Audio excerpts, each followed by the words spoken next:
veins, I've been driving this train. Years in this lane, there's no stopping this flame. Cause I came to the game and I changed it to play how I like, rearranged it to my own domain. Yeah, I got what it takes, made lots of mistakes. What's going on, everybody? It's Coach Will from Coach Will Talk Sports. Today, Sunday. All right, the 12th of the month. All right. We're going to talk about the NFC South. I'm just going to break down what the teams have done this offseason. And I'm not going to give any predictions right now. I'm just going to let you know what's going on in the NFC South this year. And I got a little detailed, a little research. It's going to be something. But before we get started, if you guys could subscribe to this channel, like it, share the content with your friends and everybody, I appreciate it. Just help me get to 100. That's my number right now, 100 right now. So I'm not in a rush. Because it's a marathon, not a sprint. So I'm going to take my time and do it. I'm trying to get better and give you guys content that you want to hear. So without that being said, let's get started on what we're going to talk about here. All right. So first, we have up, the New Orleans Saints. That's Saints. One of the biggest rivals that us Falcons have. But let's just get started. All right. First thing, the big news that happened there early in the year was that Sean Payton retired from the team. And, after 16 years, he had to be, he is considered the best coach that the Saints have had in their franchise history. In 16 years, he had 9 playoff berths, won 7 division titles, and a Super Bowl. So, what can we say about that? But then he was replaced by his defensive coordinator, Dennis Allen, former head coach of the Oakland Raiders, who didn't fare so well out there in Oakland. And, he has his second chance to do good. He inherited a decent team, had a little problems last year, but he had to redeem himself.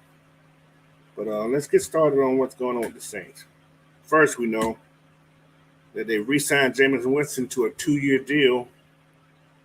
Last year, before he got hurt in that Week 8 game, he was 5-2, doing pretty good. But he tore that ACL in that left knee.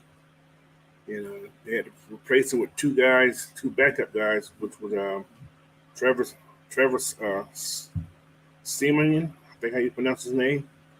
And he's gone from the team. He went to Detroit, and you got Taysom Hill, who was a backup also, but the Saints have designated him as a primary tight end this year.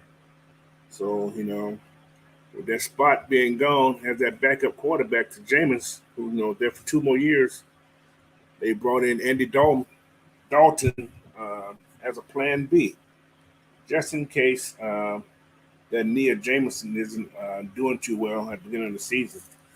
Last year, Dalton was down in Chicago last year. He was a backup for Justin Field, but he started the season out until Justin got well and whatever. Justin got ready, whatever you want to call it. And, he did what he can do there. And, that's the Saints thing. But, they have upgraded a little bit on the offensive side. They drafted a first-round pick wide receiver, Chris Olave from Ohio State. He's going to be teamed up with his not his old running mate, but a former Ohio State Buckeye player, Michael Thomas. But the problem with Michael Thomas, he's been dealing with those injuries for the last couple of years, and still don't know what's going to come of that. So if he's going to play or not this year, don't know. But they also brought in Jarvis Landry from Cleveland. I think that was that last year, Cleveland. And he's almost the same type receiver as Thomas, if that's the case.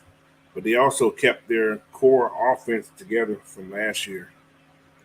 But the big problem that they're going to have this year on offense is Kamara going to play? Because, he has that incident. Well, how many games he's going to play? Because he had that incident last year. Well, this year, whenever it was, down in Vegas. So that's a chance he may miss some games early in the year. I don't know how many games it's going to be, but there's a chance he's going to miss some games. So, the Saints have to be prepared for that.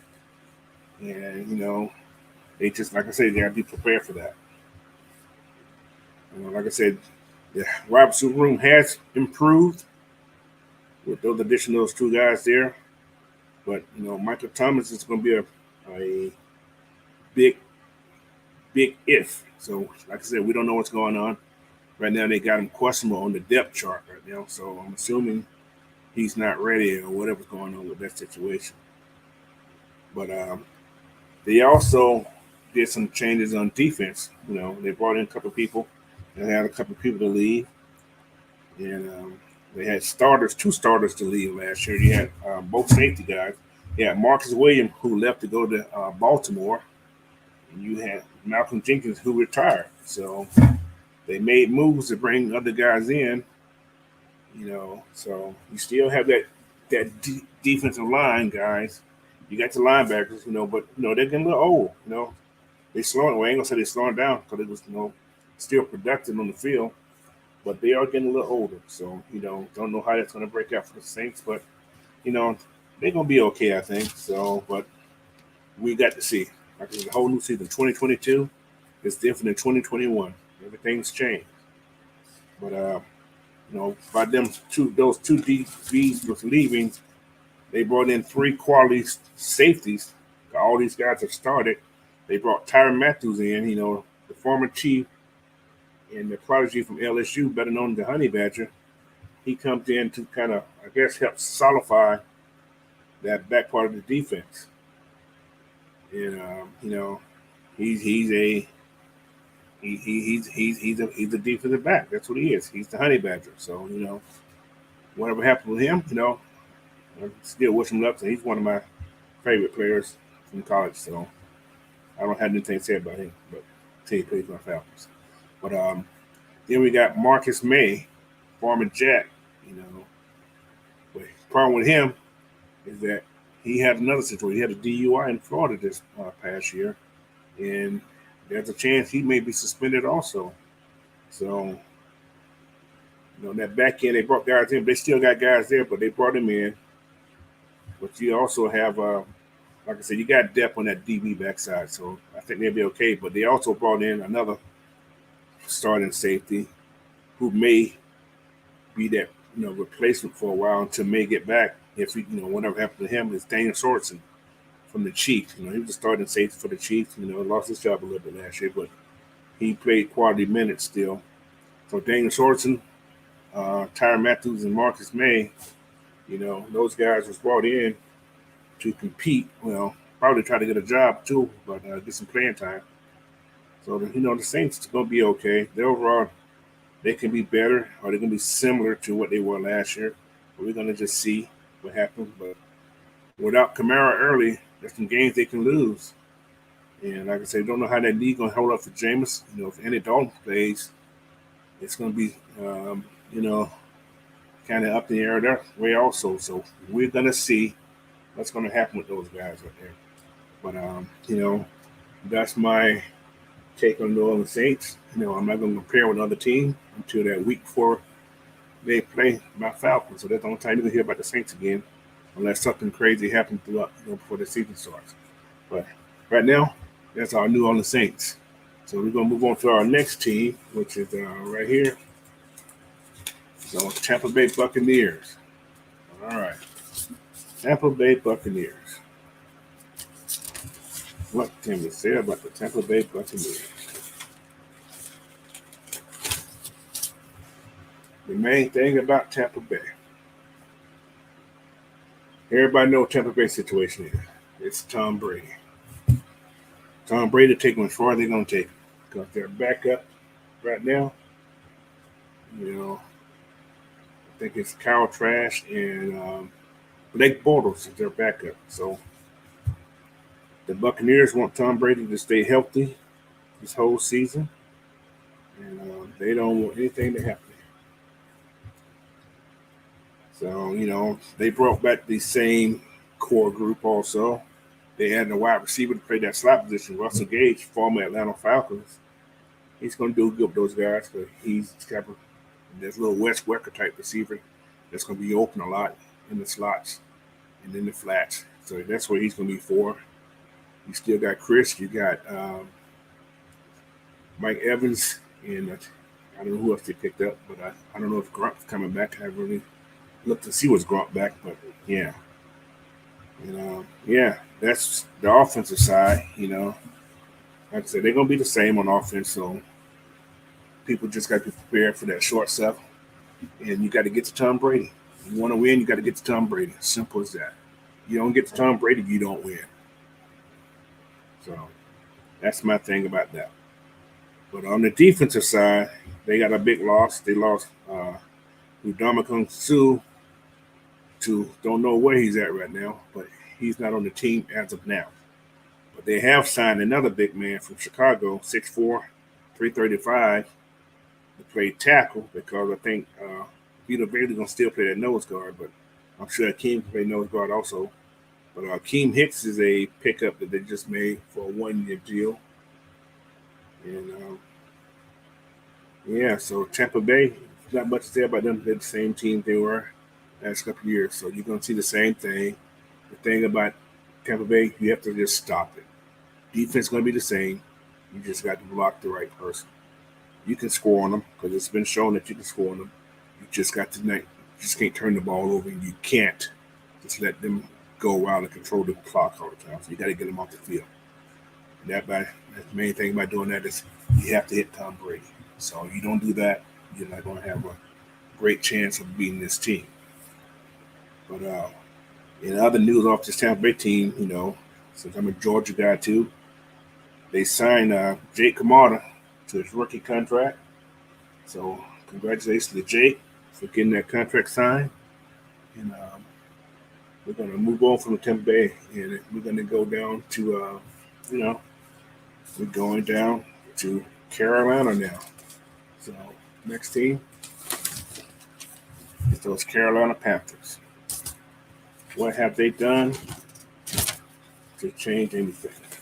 All right. Carolina Panthers, here we go. All right, Carolina. This is my thing on Carolina. There's two main issues with Carolina. First one, who's going to be the starting quarterback? Is it Sam Darnold, who's going to his second year with the team? And or it's going to be Matt Corral, third-round pick from Ole Miss. Don't know. It's not been said. You probably won't know this until the end of training camp or to the middle of training camp. I'm hearing both guys are getting first-team reps, so we're going to see. But I would think Darnold had a hands up. Just because he's been there. He should know the system. But this is a make-or-break year for Coach too, Matt Rule. It's a make-or-break year for him. So we're going to see how this team going to fare with everybody, But they did pick up a good draft choice. They picked up Akeem Iwanu, left tackle, to help that backside for those guys. So I'm hoping that'll help this team out a little bit. But, you never know. But, so who's going to be the quarterback? I don't know. It's hard to talk about Carolina because, they got the same receivers, You got Robbie and you got Moore. So, those guys are going to have to do their thing, and they're going to have to produce this year. So if you don't produce, you're going to have problems with this team. Also, the next big question is, what's going on with Christian McCaffrey? Is he going to be healthy at the beginning of the season and then fall off again? Or is he going to play a whole 16 games in the season? Well, because he only played 10 games in the last 2 years. I mean, he's missed a lot of games.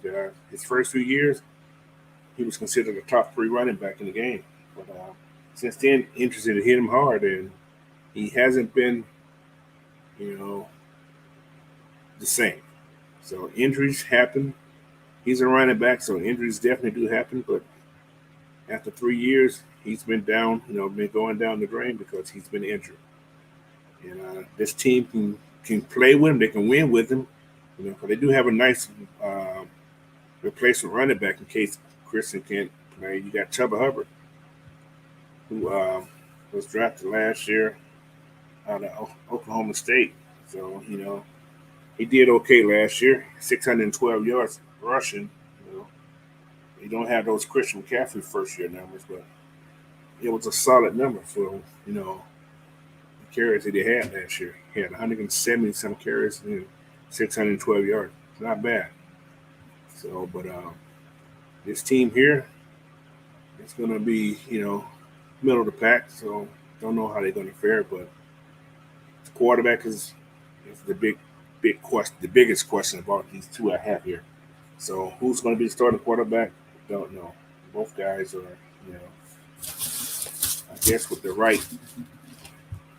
Well, I didn't say the right system, but they just have to produce better than they have in the last couple years. And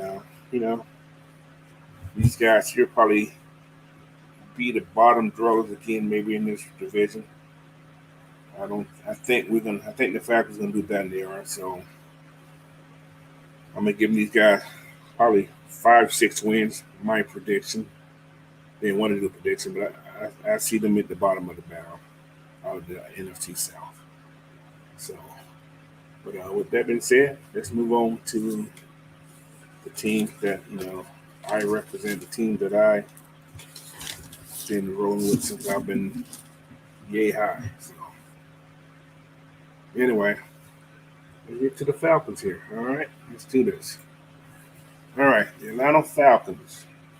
What's going on with the Atlanta Falcons? Well, I think we've probably been the busiest team for sure in the NFC South to come out of free agency and everything we've done. We've done a lot. So, but we may have done more than everybody in the whole NFL. So, but just to get to this point right here, let's go what we got here. All right, everybody know Matt Ryan was traded to Indianapolis. All right. So getting rid of Matt Ryan after 14 years is a big deal for this team. He's been the face of this franchise or the staple as quarterback for the last 14 years. We've only had two, the last 20 years, I want to say, only two starting quarterbacks that was relevant. So you had Mike Vick, and you had whoever else we had in between Mike Vick and that year that we got Matt Ryan. But yeah, that's all we've had. So, but with those guys, Matt Ryan going to Indianapolis, like I said, I'm going to wish him luck. I'm going to root for him unless he's playing the Falcons. But other than that, let's wish this man luck. He's been the best quarterback the Falcons ever had. People may not like him, but that's your problem. But you look at the man was great in Atlanta, so you got to give him his roses while he's here. So, but with that being said, once Matt was released, once Matt was traded, we ended up signing Marcus Mariota to a 2-year deal. And people, are iffy about him, but the problem you have with Matt Ryan that he couldn't scramble. He wasn't a running quarterback. Now we got one. People still kind of skeptical about it. But Marcus Mariota, former Heisman Trophy winner, guys, first-round pick for the Tennessee, had a couple good years there, but found out later down the line that the years he had that bad year, something was wrong with his hand. So, his fingers, he couldn't feel the ball of some sort. How true that is, I don't know, but yeah. But anyway, Marcus is the starting quarterback as of now, but he has competition, which is a third-round pick that we picked up, quarterback, Desmond Ridder from Cincinnati, who's been I want to say a 4-year starter in college. Won a lot of games, played good football, But he's a rookie, so it's okay when rookies start, but all rookies ain't gonna come in and start. But if he starts, I'm gonna support this team. I'm gonna support him, and we just got to get on board with these 30 birds, man, because this is a team that we're gonna be dealing with, who's gonna be doing a lot of good things. All right. With that there being said, we also re-signed the X Factor, Cordero Patterson. Cordero's going to play wide receiver. He's going to play running back, We don't know. But whatever he's on the field, expect that attention to be to him. So it's going to open a lot of things for a lot of people. So Cordero Patterson is back to the Falcons for another year. So that's, like I said, that's a plus for this team. So also, we gave an extension to Jake Matthews. This is just the offseason side I'm talking about right now. Jake Matthews got an extension, 3-year extension, which helped out the salary cap to help us sign some of these people that I'm going to talk about here in a minute. So Jake has been a staple at that left tackle. He's been a good protector. He may give up a sack here or there, but he doesn't give up a lot of sacks. But he do give them up. But we just got to this team here, support it. So no matter what you do, support this team. And Matthews, who else we got? We got Damon Williams was signed to a one-year deal. Yeah, man, we're doing some big things. And with that 1-year deal, Damon Williams got a lot of 1-year deal guys. So these Falcons are doing their thing on these 1-year deals. So, but yeah, man. So Falcons signed. Who else signed? Another 1-year deal. We signed Cordero Hodges to a 1-year deal. Another receiver. We signed Arden Tate to a 1-year deal, who was another receiver. We signed Geronimo Addison to a 1-year deal, who was another receiver. We signed Cameron Batson, another wide receiver, to a 1-year deal.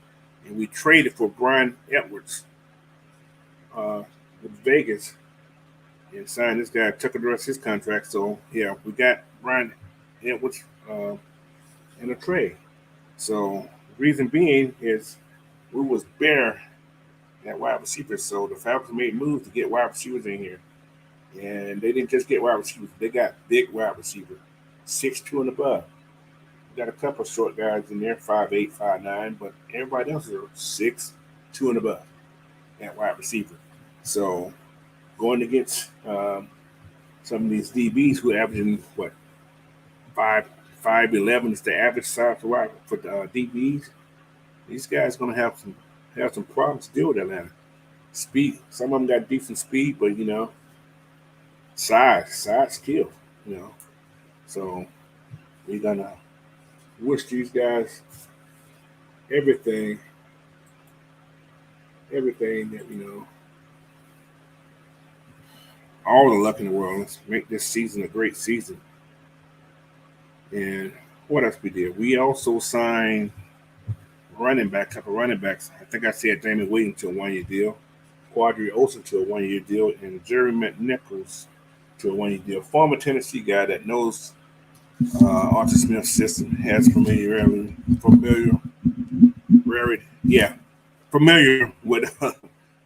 Marcus Mariota and the coach there. So, we're going to work with that. But not to mention, the main one got a 6'4", 213-pound wide receiver out of USC named Drake London in the first round. He's the number 8 overall pick. So, we're big. So, us being big, I'm hoping that it's going to turn out to be good, because I don't think a lot of teams will be able to stop us when we're throwing the ball. We go 10 yards and throw it to a point. I'm going to count on our guys to make those catches, because everybody who we picked up have a great catch radius, and I think they all got good hands. And I think most of them can block. So that, short yardage and our run game, which I think is going to be a lot better, it's going to make a lot of teams, kind of nervous a little bit. They're talking stuff right now like, they got everything down on us, but, they don't. And like I said, we also picked up a couple more guys, but most of our guys who we picked up in the draft is going to be on defense. So I'm going to go over my defensive stuff right now, and we're going to go from there. What have we got here? All right, what we have done here. On defense, you know, we signed a couple guys on defense right now. Who did we find on defense? I'm gonna find some on defense. Oh, by the way, we also signed our kicker back, Young Wei Koo. So he signed also. We picked up a DB from Oakland, Casey Haywood, Atlanta kid. So he's back home to play with us and everybody. We also signed Anthony Rush. We re-signed Anthony Rush, and yeah, so help out great in the middle down there. So Anthony Rush has been signed. Who else been signed? We got Lorenzo Carter, former Georgia Bulldog. He's been signed. Played at Ian Rush, the edge rusher. So we got him signed. We signed all our draft picks. I think all our draft picks are signed. I think we still got Desmond, and we still got one more guy to sign. I can't remember who the other person is, but I think Desmond hasn't signed. And one of the main things we done on defense is we extended Grady Jarrett for 3 more years. So Grady's gonna be a staple of that D line again. So with a little help, you know, it's gonna make the defense a lot better. Plus, we signed all these edge rushers that we picked up in the draft. So we also found another big man, Vincent Taylor, who is a D tackle that's going to be on that D line with Grady. Right now, he's out a little bit right now, but still got T. Graham from last year who we drafted. So we got some guys that help out in that D line. But like I said, we had a great draft class. We picked up, like I said, 7 nice guys in the draft class. We've signed D'Angelo Malone, rookie to his rookie contract. We signed linebacker Troy Anderson out of Montana State to a 4-year contract. And, it's a lot of things been going on around here. So we signed a lot of stuff. So, with the Falcons, I can talk them all day, but, with the Falcons, it's a wait and see thing. But people are going to underestimate them. And they're going to just bite them when they don't believe it. So we just got to stand by and cheer this team on, man. But we're going to end this here. I just wanted to go over stuff that I seen that I picked up from the internet and so on, and that I read in little articles and stuff. But the Falcons are pretty, man. This NFC is going to be a different division. I think it'll be more competitive than it was the last couple of years. Tampa Bay is the team favorite, but they can be beat. So it's been shown that last year the Saints beat them twice. So people just got to come out. Can't think this thing that all this Tom Brady. You got to play. Too bad. Like I said, Matt Ryan didn't get a chance to beat Tom Brady in his career, but it's different. Different quarterbacks that really don't. This whole team really don't care about because they all got a chip on their shoulder. They've been told that they can't. And if you look at the OTAs in the past week or so, these guys have been gelling. They've been having fun. They're all out there like they're working hard. Nobody's complaining. You don't see anybody lacking. This is the second year. Terry Fontenot has done a great job bringing in people that they want. If you notice, most of the players from Atlanta, except a couple that came from that last regime that the Metro brought in, are gone. I don't know if it was the spoilness that they had or this regime here ain't playing games. Like I said, Art Smith already said, you ain't working hard, you don't know what you're doing, you ain't going to play. Or better yet, you might even not be here. So, let's just wish our Falcons the best. Wish all the teams the best. Everybody, good football is good football. I'm a Falcons fan. I want them to win, but I like a good game. I don't want games that just be like blowouts and BS and stuff like that. So, let's just make this a great season, 2022. I said call it the Rise of the South. So the NFC South is gonna, I say we're getting two teams in the playoff this year. That's just my prediction, hopefully. But I think we should. My thinking, we're gonna be no less than third. How's that? So I'm not gonna put won't be no less than third in this division. And I can see a wild card in our future this year, but they got to play like they want it. So up to those guys to play like they want it, and we're gonna go from there. But before everybody go, you know, I'm gonna repeat this again. Please subscribe to this channel, like it also, and support me. You know, I'm just trying to get to 100. If I can get to 100 by the end of the month, I'll be one happy dude. But if not, I'm gonna keep pushing. But like I said, I enjoy doing this. This is fun, and I'll be back with another video sometime soon. Maybe today. I may do one tonight. Depending on what's going on. But let's rise up. Let's go Falcons. Have a great night. And thank you for listening and watching. Thank you. Bye-bye.